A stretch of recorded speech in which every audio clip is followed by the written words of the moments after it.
Why does your stomach growl when you're hungry? When your stomach is empty, there's no food inside to absorb movement.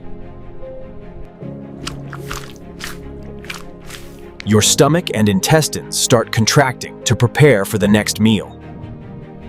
These contractions push air and digestive fluids, creating the growling sound. A hunger hormone called ghrelin increases and strengthens these contractions.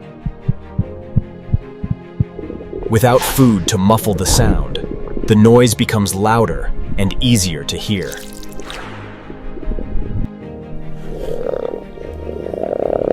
So stomach growling is simply your body telling you it needs food.